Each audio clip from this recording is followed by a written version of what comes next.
Chapter 4 is called Abduction. Abduction is a kidnapping of sorts. So, are you thinking about who the abductor is going to be and who is going to be abducted and what the reasons would be and how that might happen?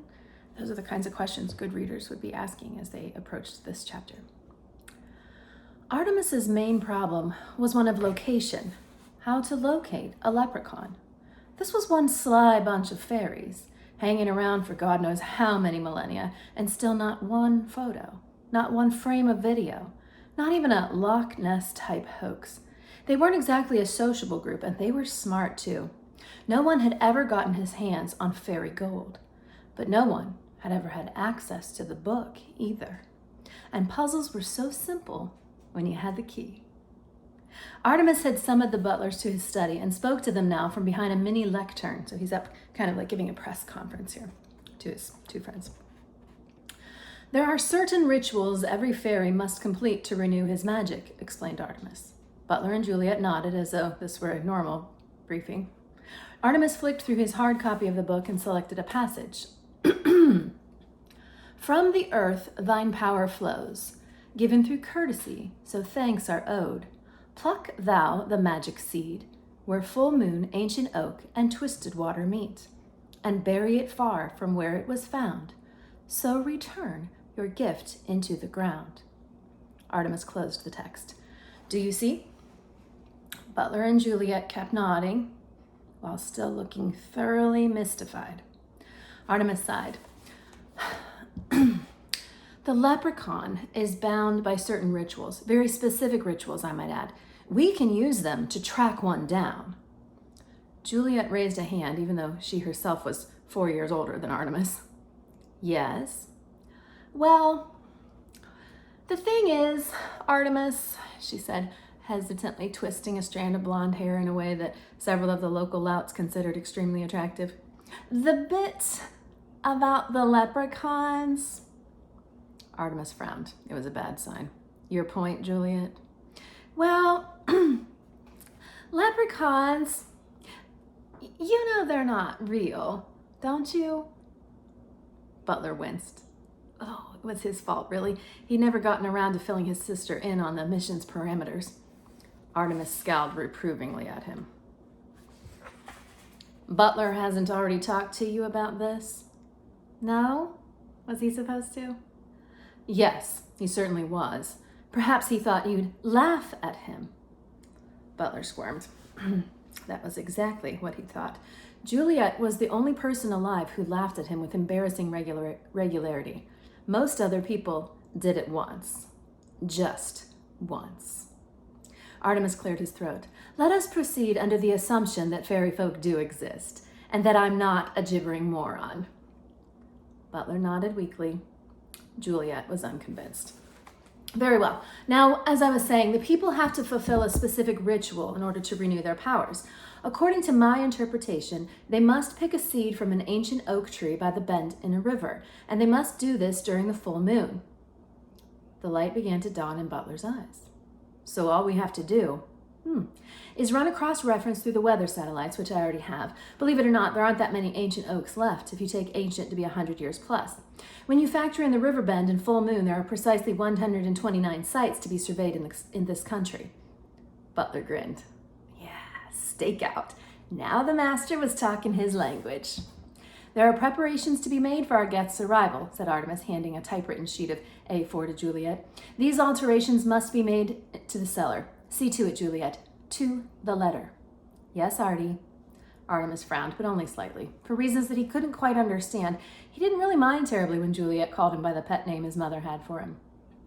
Butler scratched his chin thoughtfully. Artemis noticed the gesture. Question? Well, Artemis, the sprite in Ho Chi Minh City... Artemis nodded. I know. Why didn't we simply abduct her? Well, yes, sir. According to Chai Lun's Almanac of the People, a 7th century manuscript recovered from the lost city of Shishamo, once a fairy has taken spirits with the mud people, that's us, by the way, humans, they are forever dead to their brothers and sisters. So there was no guarantee that that particular fairy was worth even 1 ounce of gold. No, my old friend, we need fresh blood. All clear? Butler nodded. Good. Now there are several items you will need to procure for our moonlight jaunts. Butler scanned the sheet, basic field equipment, a few eyebrow razors. Nothing too puzzling until... Sunglasses? At night? Are you singing that song? I bet Stella's singing it along with me. I wear my sunglasses. Okay. When Artemis smiled, as he did now, one almost expected vampire fangs to sprout from his gums. Yes, Butler. Sunglasses. Trust me. And Butler did, implicitly. Holly activated the thermal coil in her suit and climbed to 13,000 feet. The Hummingbird wings were top of the range. The battery readout showed 4 red bars, more than enough for a quick jaunt through mainland Europe and across the British Isles. Of course, the regulations said always travel over water if possible, but Holly could never resist knocking the snowcap from the highest Alp on her way past. The suit protected Holly from the worst of the elements, but she could still feel the chill sinking into her bones.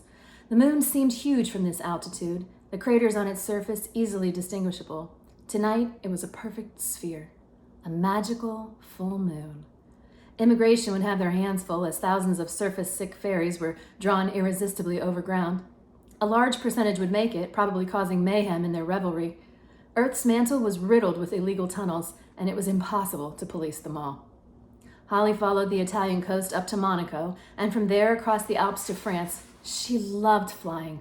All fairies did. According to the book, they had once been equipped with wings of their own. But evolution had stripped them of this power. All but the sprites. One school of thought believed that the people were descended from airborne dinosaurs, possibly pterodactyls. Much of the upper body skeletal structure was the same. This theory would certainly explain the tiny nub of bone on each shoulder blade. Holly toyed with the idea of visiting Disneyland Paris. The LEP had several undercover operatives stationed there. Most of them were working in the Snow White exhibit. It was one of the few places on Earth where the people could pass unnoticed. But if some tourist got a photo of her and it ended up on the internet, Root would have her badge for sure.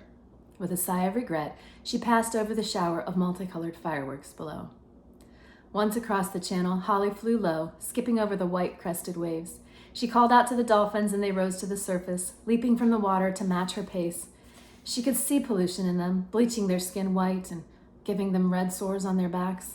And although she smiled, her heart was breaking. These mud people had a lot to answer for. Finally, the coast loomed ahead of her, the old country, Iru, the land where time began, the most magical place on the planet. It was here, 10,000 years ago, that the ancient fairy race, the Dadannan, had battled against the demon Fomorians, carving the famous Giant's Causeway with the strength of their magical blasts. It was here that Leofael stood, the rock at the center of the universe, where the fairy kings and later the human Ardri were crowned. And it was also here, unfortunately, that the mud people were the most in tune with magic, which resulted in a far higher people sighting rate than you got anywhere else on the planet. Thankfully, the rest of the world assumed that they were a bunch of crazy people. So, no one paid much attention. They had somehow got it into their heads that each fairy lugged around a pot of gold with him wherever he went. While it was true that LEP had a ransom fund because of its officers' high-risk occupation, no human had ever taken a chunk of it.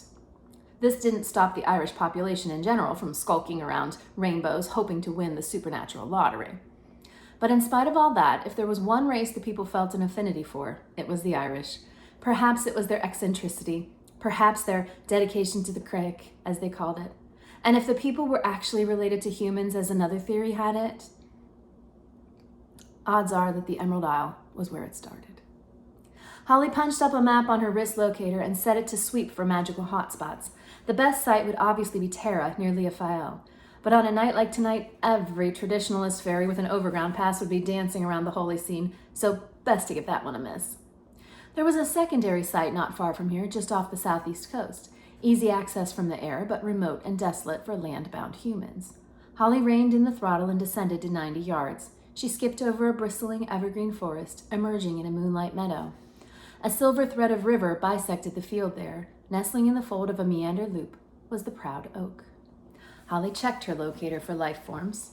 Once she judged the cow 2 fields over not to be a threat, she cut her engines and glided to the foot of the mighty tree. 4 months of stakeout. Even Butler, the consummate professional, was beginning to dread the long nights of dampness and insect bites.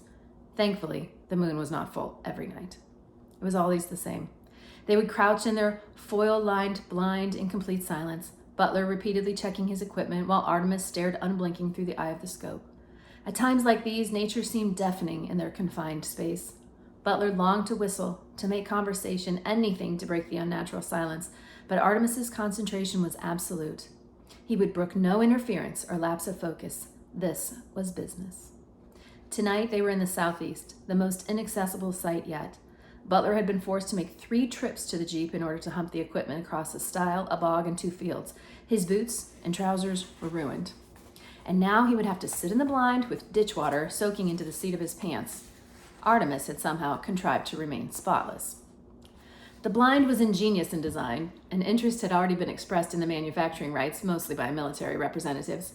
But Artemis had resolved to sell the patent to a sporting goods multinational. It was constructed of an elasticated foil polymer on a multi-hinged fiberglass skeleton. The foil, similar to that used by NASA, trapped the heat inside the structure while preventing the camouflaged outside surface from overheating. This ensured that any animal sensitive to heat would be unaware of its presence. The hinges meant that the blind would move almost like a liquid, filling whatever depression it was dropped into. Instant shelter and vantage point. You simply placed the Velcroed bag in a hole and pulled the string. But all the cleverness in the world couldn't improve the atmosphere. Something was troubling Artemis. It was plain in the web of premature lines that spread from the corners of his deep blue eyes. After several nights of fruitless surveillance, Butler plucked up enough courage to speak. Artemis, he began hesitantly, I realize it's not my place, but I know there's something wrong. And if there's anything I can do to help. Artemis didn't speak for several moments. And for those few moments, Butler saw the face of a young boy, the boy Artemis might have been. It's my mother, Butler, he said at last. I'm beginning to wonder if she'll ever... And then the proximity alarm flashed red. Holly hooked the wings over a low branch. Are you seeing this coming? Unstrapping the helmet to give her ears some air. You had to be careful with elfin ears. A few hours in the helmet and they started to flake. She gave the tips a massage. Oh, good, no dry skin there. That was because she had a daily moisturizing regime, not like some of the male LEP officers. When they took off their helmets, you'd swear it had just started to snow. Oh, of course, are you visualizing that? Ugh. Holly paused for a minute to admire the view. Ireland certainly was picturesque. Even the mud people hadn't been able to destroy that. Not yet, anyway. Give them another century or 2. The river was folding gently before her like a silver snake, hissing as the water tumbled across a stony bed. The oak tree crackled overhead, its branches rasping together in the bracing breeze. Now to work. She could do the tourist thing all night once her business was complete. A seed. She needed a seed. Holly bent to the ground, brushing the dried leaves and twigs from the clay's surface. Her fingers closed around a smooth acorn. That wasn't hard now, was it? She thought. All that remained for her to do was plant it somewhere else, and her powers would come rushing back. Butler checked the porter radar, muting the volume in case the equipment betrayed their position. The red arm swept the screen with agonizing lethargy. And then, flash, lethargy. And then flash, an upright figure by the tree, too small for an adult, the wrong proportions for a child. He gave Artemis the thumbs up. Possible match. Artemis nodded, strapping the mirrored sunglasses across his brow. Butler followed his lead, popping the cap on his weapon's starlight scope. This was no ordinary dart rifle. It had been specifically tooled for a Kenyan ivory hunter and had the range and rapid-fire capacity of a Kalashnikov. Butler had picked it up for a song from a government official after the ivory poacher's execution. If you pick something up for a song, it means you get it pretty cheap. They crept into the night with practiced silence. The diminutive figure before them unhooked a contraption from around its shoulders and lifted a full-face helmet from a definitely non-human head. Butler wrapped the rifle strap twice around his wrist, pulling the stock into his shoulder. He activated the scope, and a red dot appeared in the center of the figure's back. Artemis nodded, and his manservant squeezed the trigger. In spite of 1,000,000 to 1 odds, it was at that precise moment that the figure bent low to the earth. Something whizzed over Holly's head, something that glinted in the starlight. Do you see how we're going back and forth from perspectives here? We're getting Holly's perspective and then Butler and Artemis's perspective of the same scene happening. Holly had enough on-the-job experience to realize that she was under fire, and immediately curled her elfin frame into a ball, minimizing the target. She drew her pistol, rolling toward the shelter of the tree trunk. Her brain scrambled for possibilities. Who could be shooting at her, and why? Something was waiting beside the tree, something roughly the size of a mountain, but considerably more mobile. "Nice pea shooter," grinned the figure, smothering Holly's gun hand in a turnip-sized fist. Holly managed to extricate her fingers a nanosecond before they snapped like brittle spaghetti. "I don't suppose you would consider a peaceful surrender," snapped a cold voice behind her. Holly turned, elbows raised for combat. "No," sighed the boy melodramatically. "I suppose not." Holly put on her best brave face. "Stay back, human. You don't know what you're dealing with." The boy laughed. "I believe, Fairy, that you are the one unfamiliar with the facts." Fairy? He knew she was a fairy. "I have magic, Mudworm, enough to turn you and your gorilla into pig droppings." The boy took a step closer. "Brave words, miss, but lies, nonetheless. If, as you say, you had magic, you would have no doubt used it by now." No. I suspect that you have gone too long without the ritual, and you are here to replenish your powers." Holly was dumbfounded. There was a human standing in front of her, casually spouting sacred secrets. This was disastrous, catastrophic. It could mean the end of generations of peace. If the humans were aware of fairy subculture, it was only a matter of time between the two species. Let me read that again. It was only a matter of time before the two species went to war. She must do something, and there was only one weapon left in her arsenal. The mesmer is the lowest form of magic and requires only a trickle of power. There are even certain humans with a bent for that talent. It is within the ability of even most drained fairy to complete a mind kibosh on any human alive. I think of it like Jedi mind tricks. Holly summoned the final dribble of magic from the base of her skull. "Human," she intoned, her voice suddenly resonating with bass tones. "Your will is mine." Artemis smiled, safe behind the mirrored lenses. "I doubt it," he said, and nodded curtly. Holly felt the dart puncture the suit's toughened material, depositing its load of Curer and succinylene chloride-based tranquilizer into her shoulder. The world instantly dissolved into a series of technicolored bubbles, and try as she might, Holly couldn't seem to hold on to more than one thought, and that thought was, how did they know? It spiraled around her head as she sank into unconsciousness. How did they know? How did they know? How did they... Artemis saw the pain in the creature's eyes as the hollow hypodermic plunged into her body, and for a moment, just a moment, he experienced misgivings. A female. He hadn't expected that. A female like Juliet or Mother. And then the moment passed and he was himself again. "Good shooting," he said, bending to study the prisoner. "Definitely a girl. Pretty, too, in a pointy sort of way." "Sir?"